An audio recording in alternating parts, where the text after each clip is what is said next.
Good afternoon. This is Joe Tucker with NSSEA. And this is Michael Nersistian.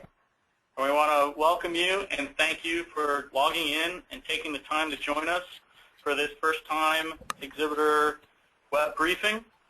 Hopefully it will be very positive for you and that we're here to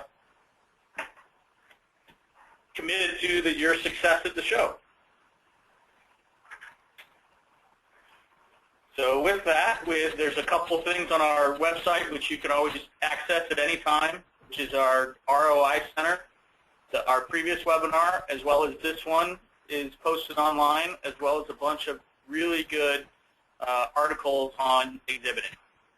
You can access that as just from our website at expo.com, as well as you have the presentation is right there. And obviously there is a picture of the site, so there, that's what it should look like. So helping us is what you heard starting our moderator and co-presenter, Jefferson Davis. He's been in the industry for, it may say 27 years, but it's a lifetime. He's excellent at what he does and truly is here to help you have a great show. And not just for us, but for every show that you do. The industry is great, and he helps us do that. All right. Well, thank you, Joe. Thank you, Michael. And again, thank you to everybody who's logged in. In the next 45 minutes, we're going to take you through some really important content. The objectives for this web briefing, number one, is to make sure that you, as a new exhibiting company or contact, that you've got important information about the expo, you have a better understanding about the attendees, why they attend, and how they go about navigating the show, and that you pick up some of the ins and outs of exhibiting and making sure you've got your bases covered. After that, we'll take you on a quick overview about some resources and the support and who to go to for what at NSSEA, and then I'll wrap this session up by taking you through 10 keys that unlock the door to a productive, profitable exhibiting program. So with that, I'd like to welcome Michael back to talk a little bit about new exhibitors and take us on a quick journey through the show. Thank you, Jefferson. So as part of today's training, one of the things that we want to go over is exactly what kind of function a first-time exhibitor has in our show, and then also some key pitfalls that new exhibitors have a tendency to fall into, and then also some areas of strength. So let's start out with one of the areas of strength. Every survey that you're going to look at that regards the trade show industry will say that the reason why attendees go to trade shows is for new products and to find new ideas. So as a first-time exhibitor or as a new exhibitor, you have an advantage in coming into the industry. A new product or a new exhibitor is what makes a trade show unique, and it's what makes trade shows interesting. Also, new exhibitors they have a part in showing what is dynamic and what is new to the industry itself. To give you an idea of background of our organization, it's the National School Supply and Equipment Association. We were founded in 1916. We have over 1,000 members in 30 different countries across the world. Our goal is to create an educational marketplace to provide high-quality trade shows that increase the productivity of the channel, networking opportunities to build relationships with trading partners, and market information and training on which to make solid business decisions. To give you a little background into the Expo 2014, this year it is going to be the largest and most comprehensive trade show. With our partnership with CAMEX, we now focus on all aspects of education in the K through 12 and the college market, in providing full line of educational products to all of the dealer channels in the education supply line, in the office supply line, and catalog and internet businesses. as I said earlier, since we've co-located with CAMEX, some of you may be a little curious about what that is. CAMEX is the trade show for the National College Store Association. So the two associations have combined their two trade shows into one building, creating what is effectively the world's largest education trade show. To give you a little background about our attendees and some data, 62% of our attendees will place an order while at Education Expo. 60% of those that attend are final decision makers. 28% of those that are going to attend will be first-time companies. These are brand new people to our trade show floor that we've sought out to attend, and these are key opportunities for anybody who's also a first-time exhibitor to reach out and find new business. Of all those that attend, 15% of them will be buyers that are coming into the country from outside the U.S. Essentially, what is it that they're looking for? Like I said earlier, what anyone who attends a trade show is looking for is something that is new, something that is trending, or an innovation or a product. One of the things that attendees really appreciate is when people reach out to them and begin the communication process early. One of the things that you will go over a little bit later on, and Jefferson will touch on this, is how that communication works and what you should do. But what's important to know is that roughly 80% of the people, I think that's the statistic. Jefferson can quote me a little better on that, or can insight it a little bit better on that. But roughly 80% of the people who attend trade shows have a clear designated plan of the booths that they are going to attend before they ever get to the trade show, which means that you as exhibitors need to start that dialogue before you ever get into Dallas. Also, the reason why that they would attend a trade show is that they want the opportunity to compare products, compare educational products, and then finally see those products perform. The behavior, like I said earlier, attendees will plan ahead, they will set agendas. The reason why is that they are looking to fulfill their current interests and whatever future interests they need. Obviously, people arrive on a trade show floor with a set goal of either filling their shelves or looking for a new product. And so they've already decided well in advance who it is that they're going to visit that is going to meet that need. Thus, they will make appointments, and they will look to the hall for new ideas. So if you haven't already reached out to the people who are attending, there will be people that will walk the hall just looking for something new and exciting that might spark an interest in them. Most of our attendees have a very low tolerance for promos, and really what drives our show is more show specials.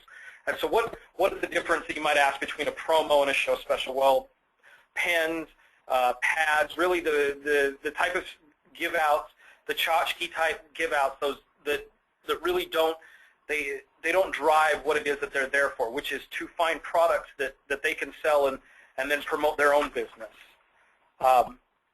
So one of the things that we offer here at the association is to all of our exhibitors is the knowledge that we as staff have, and then also the website and the information that is available there.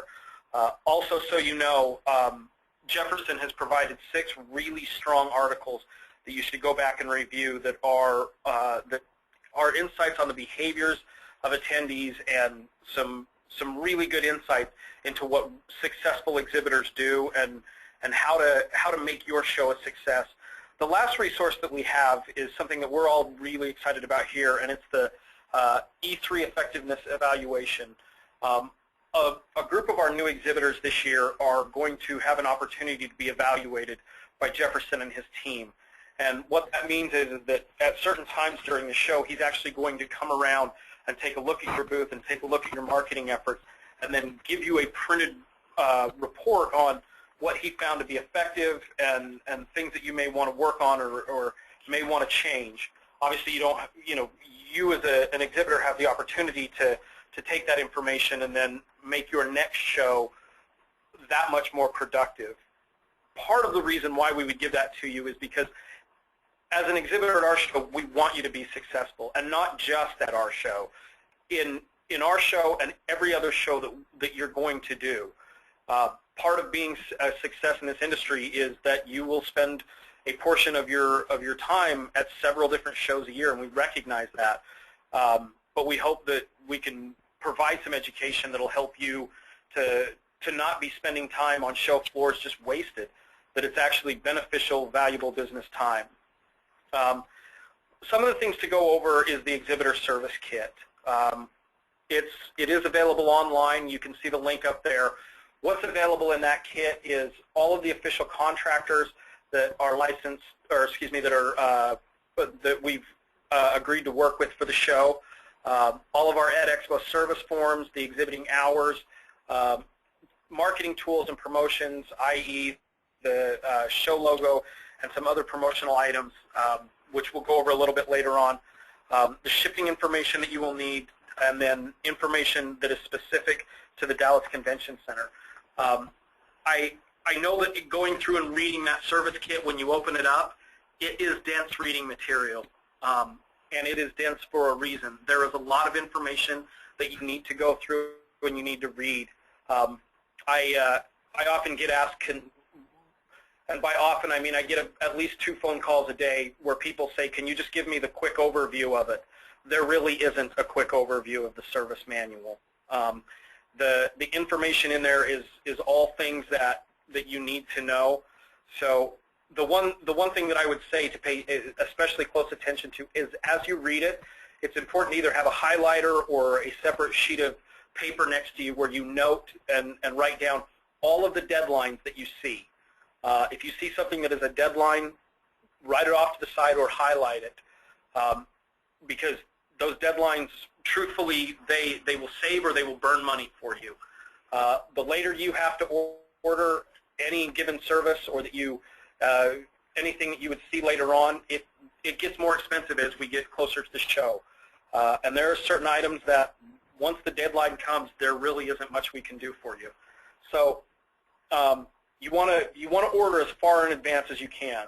And how do you really do that? Some of the things you need to do is you need to plan and prepare your show marketing. Sit down and prepare a strong marketing plan for what you're going to do for the show. Once you've done that, you will actually have a really good idea of how those deadlines are going to fall into place, and how they might affect you. Without a plan, you're going to wind up spending money. You're going to wind up spending more money than really what you needed to do. Another thing I would really strongly advise is to make sure that all of your contact information is current. If somebody leaves your company, or if the person who signed up for your booth changes, anybody goes on maternity leave, or they're going to be on vacation for the next 4 weeks, make sure that whoever is the contact, you've provided us with that information. We send out, I understand we send out a lot of emails, and truthfully, the information that goes out in all of those is important, and it's information that you need to review. I often get questions that will get emailed back to us where people ask, I will give an anecdotal story. I sent out an email about 2.5 years ago, and the title of the email was, please make sure you're on time for the 10:30 meeting. And an exhibitor wrote back and said, what time is the meeting? And they were serious. So we often get email responses to questions where the information is in the email that they're responding to. And so you really, really, really want to make sure that you read everything that comes out and understand it thoroughly. If there's some part of it that seems unclear, absolutely email us a question. I have no problems taking time to answer any question. The old adage, the only dumb question is the one you don't ask, is very true. So please take the time to read and understand the Exhibitor Service Kit. Again, it is dense. It really is dense, and there's a lot of information in there. So if something doesn't seem clear, please feel free to ask. I'm more than happy to take time so that you understand and have a clear understanding of what it is that's expected of you. So now we want to get into a couple of the marketing opportunities that NSSEA has available. I'm going to go over some of the free opportunities that we have, and then I'm going to ask Joe to discuss some of the paid opportunities. As you can see on the slide, our online exhibitor listing, and what is that? All of the attendees, as they register, all of their data is collected, and then every 3 weeks we provide a list of that information to you. It's free of charge, and it is available for you to go on and download. We send out an email to everyone who is an exhibitor with a link to where they need to go to download it. So you can download all of that information, and then as you're preparing your show marketing plan, you have all of their contact information to go forward. We provide all of the show logos for any promotions that you may want to do. That's absolutely free. You can download all that off the website. And then we also provide show specials and some door prizes. And what that is that the show specials, manufacturers provide to us a bundle of services, or excuse me, of goods that the value of it has to be a minimum of $300. And then for every order that is written on the show floor, you have the opportunity to then give a ticket to whoever the order is written to, and then at the end of the show, those items are going to be raffled off. And so it is an opportunity for your products to be part of that promotion. So some of the other opportunities, Joe, do you want to kind of discuss some of those? Sure, I'll highlight two of them. One of them is our new product showcase, which as a new exhibitor, it's a fantastic opportunity for you to enter products in there. And the real two great nuggets in there is that every attendee is going to has the opportunity to scan the product, and so they'll be able to print out a listing of the booth number and the product and all the contact information, take with them to either follow up with you after the show or drive them directly to your booth. On the flip side, any attendee that scans your product after the show will provide you with a list of those attendees in a CSV format, so you get to know and can also follow up with them for someone who likes your product. The other item is the new product showcase is sponsored by Educational Dealer, and one of the big things for them is the product that has the most scans towards the end of the show. There's a grand prize, and that grand prize is the cover of the spring issue of Educational Dealer. So that's fairly nice as well. The second part that I will touch on is the CAMEX list.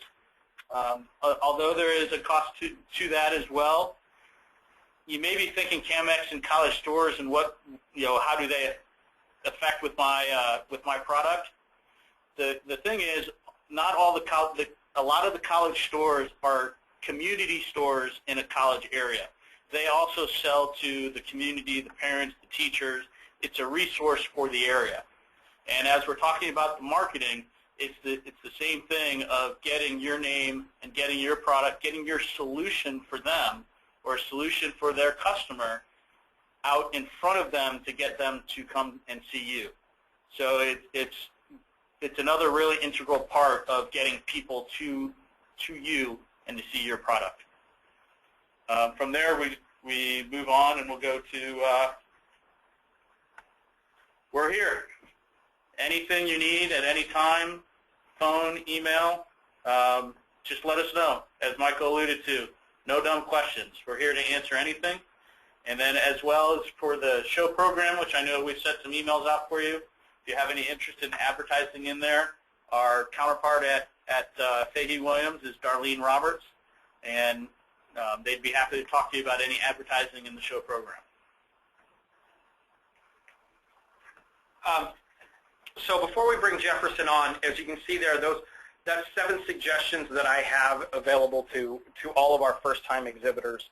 And I will spare you because I'm long-winded to go over them again. The last thing that I would say is to make sure that you go online and update your contact information. I know I said that earlier, but if you go online right now and look at the floor plan for the Ed Expo show, you're going to see some of the exhibitors have taken time to put in their logos, and the floor plan is looking pretty colorful these days. For those unfortunate exhibitors who haven't taken the time to update their contact information, there's nothing there for them. And so it was left on the staff to sit down and actually write a short bio on the company and to highlight the products. And since we don't know specifically what you're going to be bringing to the show, some of them we actually had to guess. And so please make sure that you take the time to update all of your information. And with that, we're going to go to a short Q&A session before we actually bring on Jefferson. So that was a lot of information to breeze through. So if you have any questions at this time, you should have a little text box off to the side there where it says you type your message here. We'd love to answer any questions that anybody on the call might have. Okay, thank you, Joe. Michael, we do have a few questions. The first question is, when will we be able to submit new products for the showcase? This afternoon, the whole site should be live with forms up, or you can just email us at any time, and we'll email back all the information to you. Okay, another question in that same vein is, how do we get our products into this showcase area? You can either, obviously you complete the forms, and then for getting them on site, you can either ship them with your material to the convention center and bring it over to the new product showcase, which is on the exhibit floor, or there's also some special labels that you can use and print out, and then you ship to the warehouse your product with those labels, and they will be brought over to the new product area. All right, thank you. Go ahead. Just to make it clear, if they do decide that they want to bring it on site, what they need to do is actually physically bring the product over to the new product area on that last setup day, which is the Sunday, I believe, is when it needs to be actually on site and in the new product area. Okay, the next question is, how do we set up a login at edexpo.com? Everyone that is registered has not only do you have a company login, but you will have an individual login as well. And when you received a confirmation for your booth itself, you should have received both of those. So if you're looking to go in and update your company-specific information, that information should be available to you in that confirmation sheet. If you were not the individual who set up your exhibit, if someone else in your company set up your exhibit and emailed over the information or faxed over the information, then it was sent back to that email address. So if you need that information, you can go online and there's a link that you can click to get your password, or you can just shoot an email over to exhibits@nssea.org, and I'll email you back your contact or your password info. Okay, thank you. I've got another question, a couple actually. How do we acquire the free pre-registered attendee list? Like I said, when it becomes available, you'll actually get an email. Let me rephrase that. The exhibit booth contact listed for your company will receive an email that says what the link is and where they need to go to download it. Also, it won't be available for about another 3 or 4 days, Jefferson, but once it is available, they can go online and on the EdExpo site under the Already Exhibiting tab, there is a link that says where they need to go, and it'll say attendee reg list. And so both of those will provide access. Okay, thank you. Got another question. Does the convention center have Wi-Fi? I believe that they do, but it's at a cost. Outside of the exhibit hall and some of the cafes is, I believe, some free access, but inside the hall they don't provide free access. Okay, thank you. That's all we've got for questions now. Oh, one more flashed in. Let me capture it. Does the attendee reg list give us email contacts? If the attendee approved giving us the email, then yes, it does. Okay, Some do opt out. Some opt out, yeah. And then the follow-up was, if not, how do you suggest we follow that up? And I'll kind of jump that one here. You know, we have to remember today that the clutter in the email box has gotten really, really intense. For a lot of people today, their inbox has become like that dirty closet that they've been wanting to go clean, and every time they walk toward it, they go, oh, and they find something else to do. So email can play part of a good pre-show marketing campaign, but here's a very direct piece of advice. Don't let it be your only, number one, and number two, the clutter in the mailbox, the business mailbox, direct mail, has gotten really, really light. So it's a really smart time for savvy exhibitors to go back and bring that media into play. When you get a pre-registered mailing list, if you have the ability to drill it down to your profile matches and do an oversized postcard, a 5.5 by 8.5, with immediate linkage to the show, a crystal clear headline, a compelling visual image that grabs their attention, very short bullet messaging that says, see, do, learn, get. Bring this card to the booth. Direct mail is working extremely well because the clutter has gotten really light. And you can get these postcards out the door for under $1 a card. I'm talking print, postage, mail house, out the door. And nowadays with digital printing, the ability to use variable data fields like dropping in the individual's name or the name of the store or the school, there's so much you can do with that, and so few exhibitors are doing it. So remember, you're not handicapped because you don't have email addresses, and if you're not on people's opt-in list, you know, a lot of emails ending up in the spam and the junk filters. So don't live and die on email. Augment it with mail. Email and mail together are a fabulous 1-2 punch. Okay, got another question. What are the days and time we can go on site to set up our booth?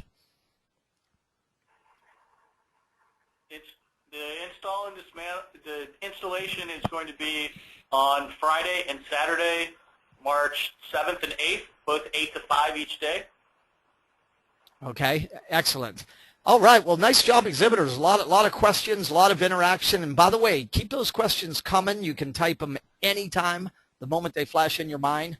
We're going to head into the next part of the content here, and then we'll come back around again and check the question queue and answer all the open questions. So it's my tremendous honor and tremendous pleasure to be part of what I would call the Ed Expo Exhibitor Success Team. And with Joe and Michael and the entire team, you've got a really cool group of show organizers that really care about you as exhibitors. I don't know about all of you listen, but you can see my history here. I've been involved in the personal execution of over 200 shows. And I got to be honest, I always felt like the only time I ever heard from the show organizer was when they wanted a check, or they sent me that big service kit telling me everything I had to do and didn't want to do. And how cool and how refreshing is it to be working with a great group like NSSEA, Joe, Michael, the entire team, who care enough about us as exhibitors to put this type of programming together. And if you've done a lot of shows, you're already sensing that this is very few shows do what we're doing here today. So I'm honored to be part of it. My background is pretty simple. I think Michael teased me about it the other day. I'm a self-admitted trade show junkie. I got tossed into my first show in 1985. I've been playing a role as a consultant trainer now since 1991, and I've been living and breathing trade shows. I'm on the continual quest of how do we make trade shows visibly, directly support our core business objectives, and how do we as exhibitors get massive financial value way beyond cost. And this is my wheelhouse. This is really the only place that I live. And over the years, I've developed a set of perspectives in how we look at this and a set of practices, what we do to make sure that we get results. And I've kind of streamlined it into a very workable program that I'm going to be sharing the highlights of you and giving you very practical things to do. One of my claim to fames is in the clients I've worked with where we've done post-event tracking, combined, we've been able to track over $500 million in results from shows. So this much I know about shows. Trade shows work if you work them properly. You're in the right show. If you market to the educational market, you are in the right show, but you got to do your part.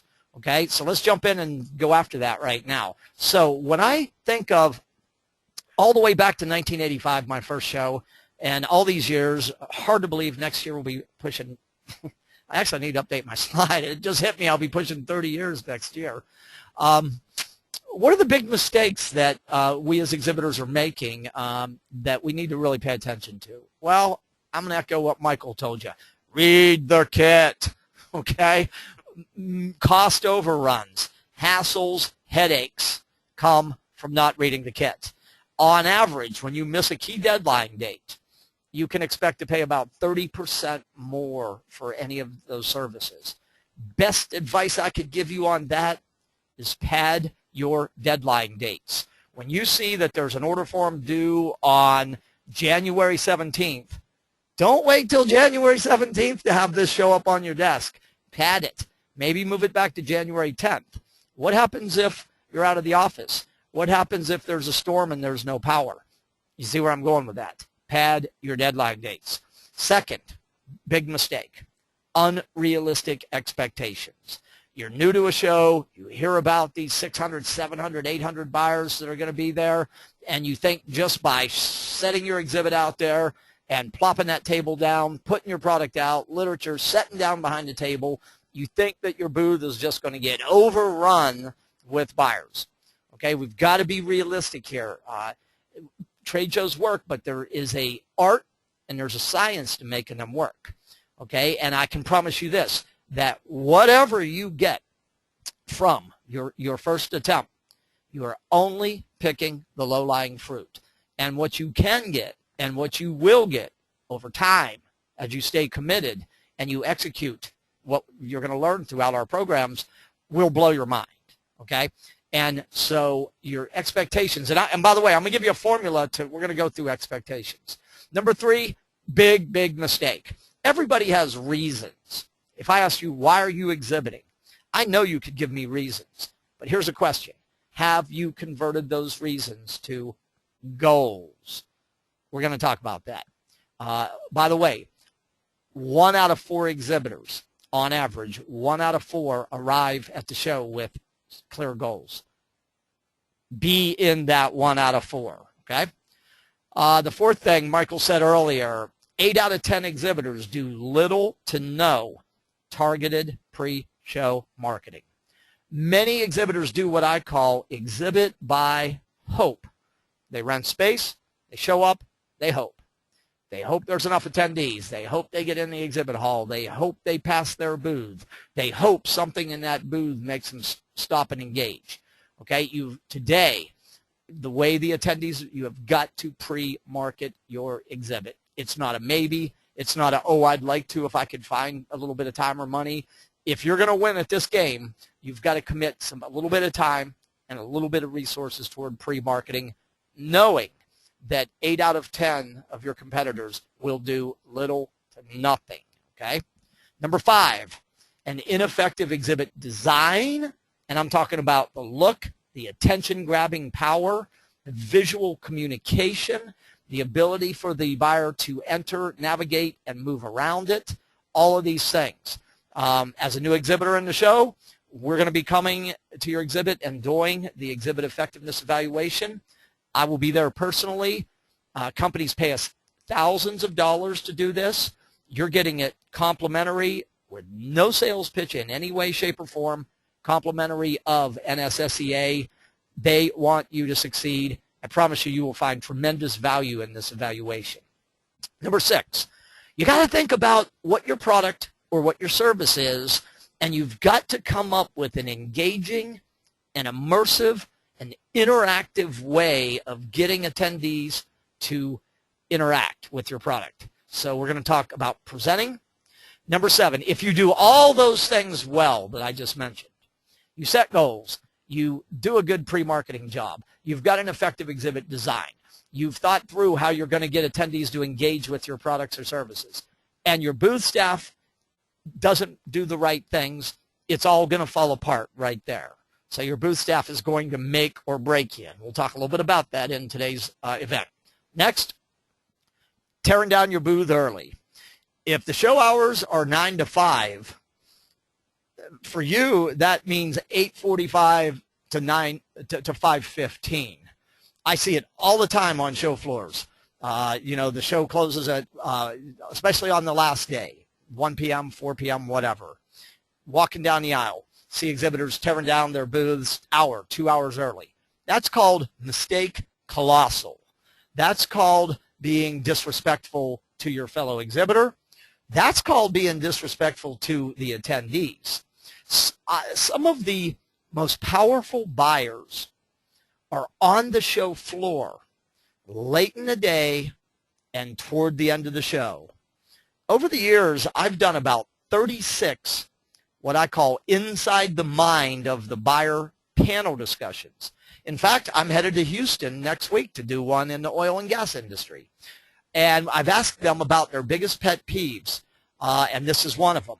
And I've literally had panelists tell me, buyers, they like to be on the show floor late in the day and toward the end of the show. And when I ask them why, they give me 2 reasons. Number one, I can tell and spot who the third mile vendors are, the ones who are going to go the extra mile, number one.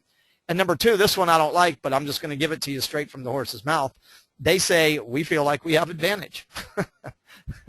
And so please don't tear your booth down earlier. It can also cause you to not be invited back to the show. Number 9, whatever orders, this is an order writing show. 6 out of 10 are physically going to write orders in the hall, but here's the big point. Whatever orders you get at the show are just the tip of the iceberg. If you think about an iceberg floating out in the ocean and you see that large iceberg sticking out, it looks so massive. But if you think about what's under the water, it's like 3 to 5 times the size of what's sticking out. I'm going to say the same thing about trade show leads. Okay, so poor lead follow-up, not capturing good leads, not having a follow-up plan is a big, big, big mistake. Okay, and finally, number 10. Lack of time perspective in evaluating show results. One of my favorite mentors I've studied over the years is a gentleman named Brian Tracy, and he said something early in my life that really touched me. He said, you can tell how successful a person or a company is going to be by the amount of time they take in consideration as they make their day-to-day, moment-to-moment decisions. And boy, is this true with trade shows. I don't think as a new exhibitor, first time in, I don't think there's any prudent, practical, valid way that you're going to be able to judge the ultimate value of Ed Expo from one experience. Okay, and I don't think you're going to be able to judge it by closing time. Okay, so develop a longer time perspective in how you evaluate show results. So here's what I want to ask you. These are 10 big mistakes. How many of these, put a check mark by the ones you go, that one is, that one speaks to me. Let me listen carefully. Let me read a little more on that. Let me go to the Exhibitor Success and ROI Center and grab the articles around that topic. Let me get to work on that. Because the way to succeed, the fastest way to succeed is anything, is find out what failures are doing and don't do it. And the companies that are failing at exhibiting are making not just one, often many, sometimes all of these mistakes. Okay? So if I were to quit this webinar now and say, no more, I'm done, I'm not giving you anything else, and you only looked at these 10 mistakes and you identified which ones you feel might be limiting your results, you would be on your way to a successful exhibit. But I'm not quitting now, so let's keep rocking. Okay, so the 3 links of the trade show chain. It's not just 2 or 3 days in Dallas, Texas. A trade show done properly is a 6-month campaign. So we have to shift from what I call an event perspective, 2 or 3 days in Dallas, to a campaign perspective. And you think about a chain with 3 solid links in it. The things that we do setting the goals, designing the exhibit, developing our pre-marketing system, preparing our staff. These are things that have to happen, and most companies don't do a good enough job on. Then you think about the at-show experience, managing the exhibit and the visitor experience, working the golden hours, the mornings, the evenings, really fully optimizing the at-show. And then the post-show, when the doors close, lead management, follow-up, measurement, reporting, learning the lessons that you need to learn so at your next show you're even better. Okay, it's a 3-link chain. If any one of the links is neglected, just like a chain, the stability, the integrity, the strength of the chain is compromised. So make sure that you are taking clear, decisive action in all 3 phases. Next, if you really want to succeed, people ask me all the time, they go, Jefferson, how do you turn a trade show around from an expensive appearance to a profitable investment? And I go, well, think of your exhibit program like a table or a chair. So on the top of the table, you can drop in the word Ed Expo, the show.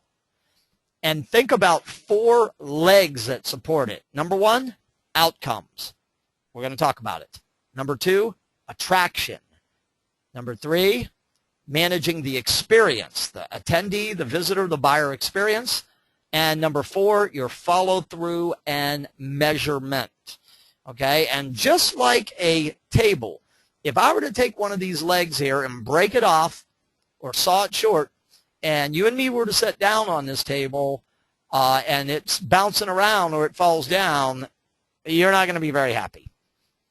Neither am I. Same thing with the show, okay? So we've got to really take all 4 legs of the table need to be addressed. Okay, so let's get into our 10 keys here. I want to really drill down now and give you practical perspectives, practices. Here we go. Number 1, it's about face, okay?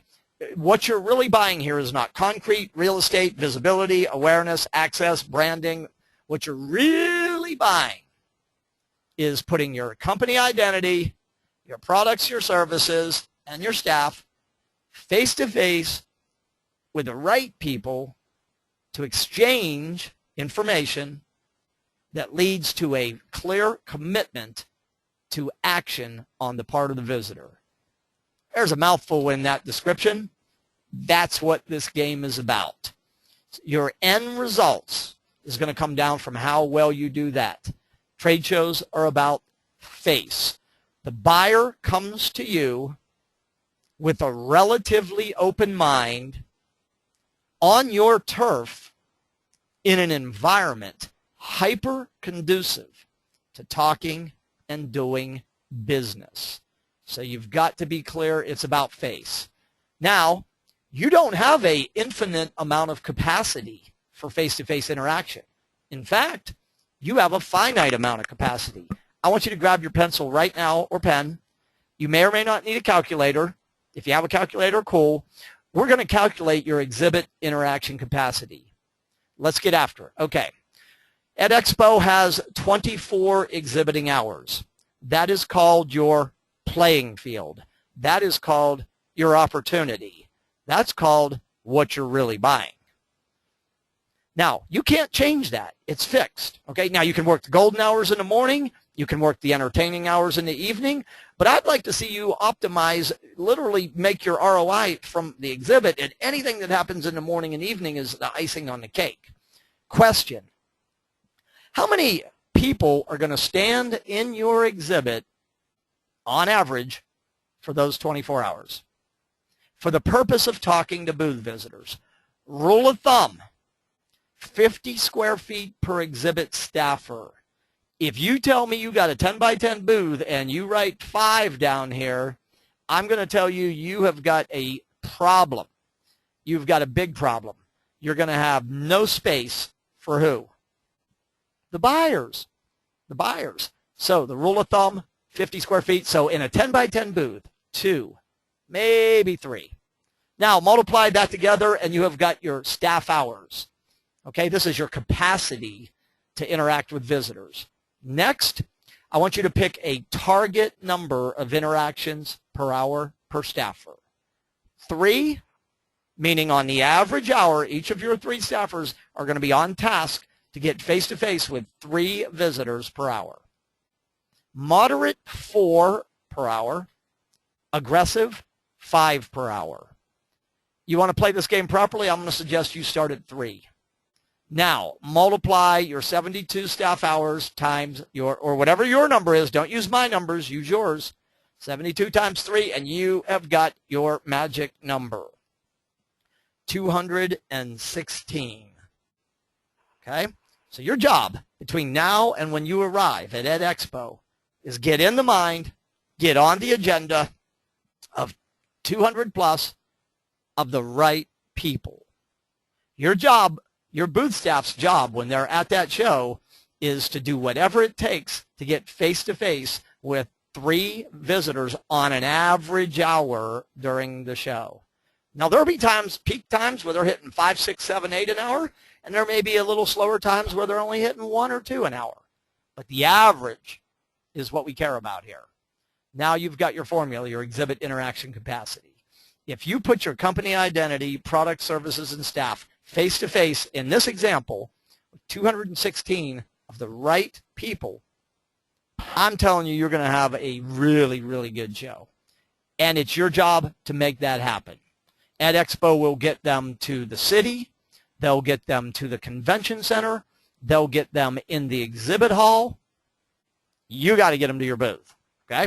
So that's the reality. That's how this thing works, all right? So number 2, if you're a new exhibitor in Ed Expo, quick hitter. If this is the right audience for you, they influence and make buying decisions for what you sell, you're in the right show, okay? I don't think you can judge the ultimate value from one attempt. I'm going to ask you to make a solid, firm commitment to 3 consecutive shows. If you ask exhibitors who have been around this show for 3, 4, 5, 7, 8, 10, 12 years or however long, you will hear a consistent story about how in year 1 they were kind of figuring it out and they saw a certain number of people through their booth. And then in year 2 they made some changes and they saw that traffic get better. And in year 3 seemed to be the watershed event where it finally really all came together for them. But here's the key. Don't do the same thing for 3 years and expect a different result. Every experience you're going to learn, so apply what you learn. And again, you've got a great partner here in NSSEA in terms of giving you access to the knowledge. So new exhibitors, lock and load. If this is the right audience for you, firm commitment to be in this show this year and for the next 2 years at least. All right? Number 3, let's keep rolling. I talked about it earlier. Why are you exhibiting? Here are the top 4 reasons why companies exhibit. Awareness, presence, visibility, branding, generate leads, close sales at and post-show, got a new product introduced. Here's the problem. Most exhibitors stop there. What you got to do is take these your top reason and convert it to a goal. Specific, measurable, actionable, realistic, time-bound. What does that sound like? Let's say that let's say lead generation is the goal. By closing time, we will have captured at least 30 qualified leads. New product introduction.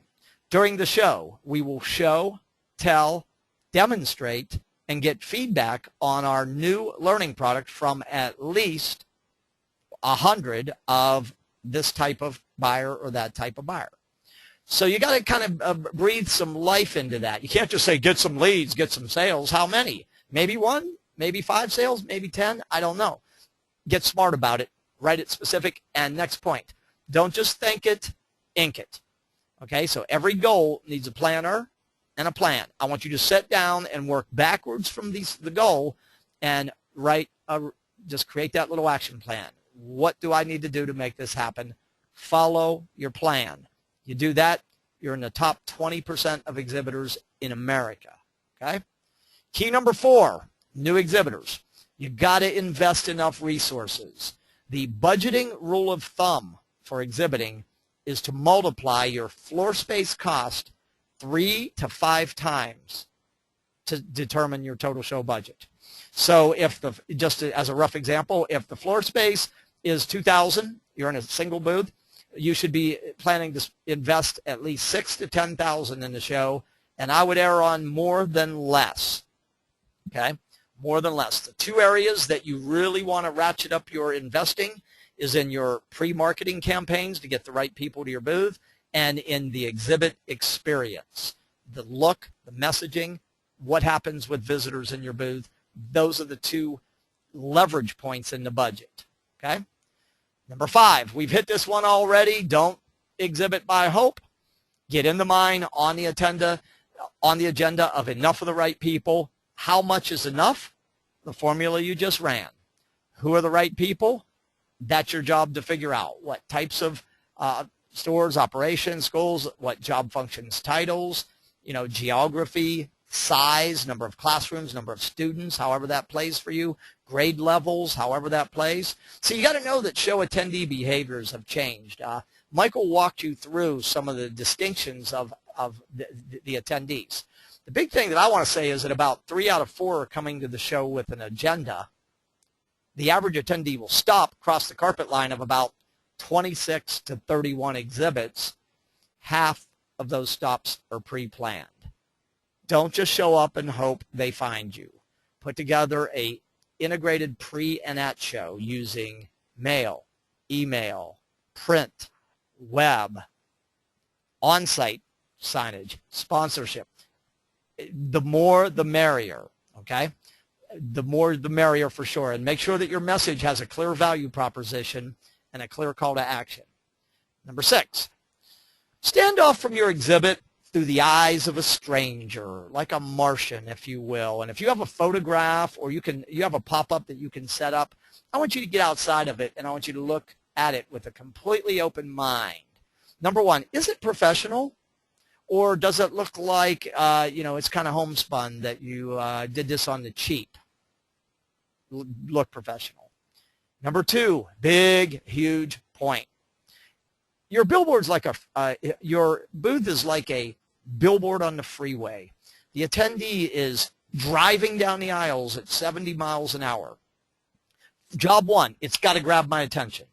Okay? The moment it grabs my attention, I am very quickly in my mind going to go, what is it? What do you do? So what? Big deal. Why should I care? Who are you? That's visually what your exhibit has to do. Grab my attention, communicate what, why, and who. I want you to stand off from your exhibit and take a look, make sure it's working. I'm going to come to the show and do that for you. Judy and I will be on the floor. We're going to physically visit your booth and help you with this. I'm telling you, the better you do this before the show, the better off you're going to be. Next, small booths. Make it easy for visitors to enter. Big mistake to leave attendees in the aisles. Big mistake to put a massive table between you and your attendee. There's a psychological shift that happens when a person crosses the carpet line. Do what it takes to get them in. Also, make it easy for them to exit. And as I said, number 4, the best way I can say number 4 is this. They want to do more at your booth than they can do on your website. So let's bring the products. Let's simulate the usage in the classroom or in the school environment. Let's let them touch, feel, push, write. Let's get them involved. Trade shows are a 3-dimensional. Don't go 2-dimensional in a 3-dimensional environment, okay? Make involvement in the booth. Key number 7, your people, okay? Effective is the word. Friendly. Engaging. They're standing up. They got a smile on their face. They're looking and acting like they want to be in your booth. They're proactive. They're not waiting for people to look. They're not waiting for people to notice them. They're knowledgeable. They know your products. They know the market. They know the competition. They can answer the top questions that people are likely to ask. They are a great questioner. Write this phrase down. It's not what you tell, it's what you ask. So they know what questions to ask. They know how to ask those questions. They ask those questions not just to be talking, but they listen really well. They're trying to gain understanding. They have the ability to communicate your product messaging, your features and your benefits and your applications, concise and persuasive. They understand that a lead is more than just a business card from someone that says, call me. A lead has information with it, and the visitor has committed to take a next step. You give me 3 booth staffers that match up on these attributes, you give me a world-class booth staff. You give me 3 booth staffers who are weak in a combination of these areas, you've got an issue that has to be addressed. Okay? So make sure your booth staff knows what it takes. Some keys to working the show and working your booth. Number 1, be in your booth and be available. Smile and greet people. Hey, half the battle of staying toe-to-toe is just looking like you want to. Make sure you engage everybody who stops at your booth. Know your questions in advance. Design a short company story. Hey, what we do, who we are, what we do. Clear communication, concise. Get more information at the point. Okay, you may never have this chance again. And your biggest thing is to get the visitor to commit to a next step, whether that is a purchase, whether that is a trial or a sample, whether that is an agreement to take a phone call, meet after the show, get a crystal clear commitment from all qualified visitors. Number 8, remember what I said? Whatever you get at the show is the tip of the iceberg, the low-lying fruit. A quality lead is in proportion to clarity of the next step. The visitor knows what the next step is, and they've agreed to take that step. Okay, make sure that you are using the show lead capture system. You do not want a prospective buyer walking up to you, handing you their badge to scan, and you can't scan it. Okay, that is not a good way to get things started. There's a lot of data embedded in the badge. It is really smart to have that. Another benefit is it works with the CAMEX attendees also. Move fast on your leads. The value of a trade show lead diminishes by 15% per week, or unless the visitor has requested a longer time frame. Always, always, always be sure to link back the show name in your follow-up. You know, they visited the show, and make sure that it's quickly evident, whether it's an email, a mailer, whatever, that this is something you requested at Expo. Vary your media. Make sure you're mixing it up. Don't just mail, or email, but design a preset follow-up campaign, integrate, and big point here, number 6. Get your plan together before you head to the show. If you wait until you get back from the show and you've been out of the office for 3, 4, 5, 7 days, and your work is piled up and you're buried, too much time is going to lag between your follow-up. Number 9, measure. Don't just count your costs, count your results over time. You know what's crazy about shows? The truth is a lot of exhibitors actually do get ROI, but because they don't have a closed-loop system that they can trace back, they don't measure it. As I said, what you get at the show is the tip of the iceberg. Your closed-loop system means that every lead you capture then gets routed is reported back on. What became of the lead? Number 3, you want to set up a simple set of performance metrics, and you want to run these across your show. Number 1, your cost per lead. Easy formula. Take your total show investment, divide it by your leads. Perfect example. If I invested $10,000 in at Expo and I captured 50 leads, my cost per lead was $200. Easy metric. Everybody should run it. Very few do. Your cost per interaction. This is what did it cost you to put your company identity, product, services face-to-face with a buyer. How do you get to that? Take your total show investment and divide it by the number of booth interactions. Back to my example. Remember my 216 example? $10,000 investment divided by 216 interactions. Listen to this. $46. My cost to put my company identity, product, services, staff face-to-face with a buyer was $46. I don't know if you're aware of this, but the average cost of a field sales call is $569. Next, your obviously the number of sales orders you wrote at the show and the total dollar value, but also lead count. How many leads did you get? How many of those were ABCs? What's the potential value?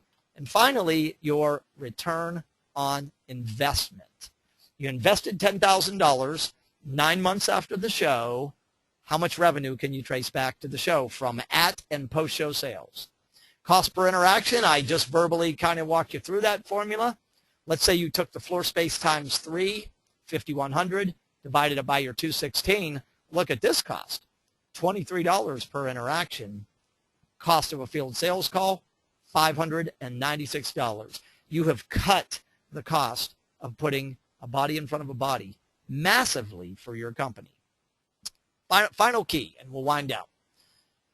Learn from every experience, okay? And stay committed. Trade shows work if you work them properly. Okay, so make little time to get out of that booth. Don't leave the booth empty, but make some time to get out and walk the floor and just notice booths that are working. Try to carve out a little time to get in some of these sessions and definitely attend the social and networking events. I'm amazed at how many exhibitors go do their time in the booth, run back to the hotel room, go have dinner with their own staff, and then call it a night. Be where the buyers are, both early and late. Set up a simple post-show report, just a simple scorecard, so you can go, here's what we did, here's what worked, here's what didn't, and here's what we're going to change going forward. Okay, and finally, as I said earlier, be patient. Okay, Rome was not built in a day. If you commit to learning, if you apply what you learn, if you stay committed to the power of trade shows, I promise you, you will be successful. It is not that hard to do. It just takes commitment, learning, and execution. So with that, let's begin to close this thing down. You've got a tremendous opportunity coming up here at Expo. I honestly know that it's one of your most effective marketing and sales media if you do it right.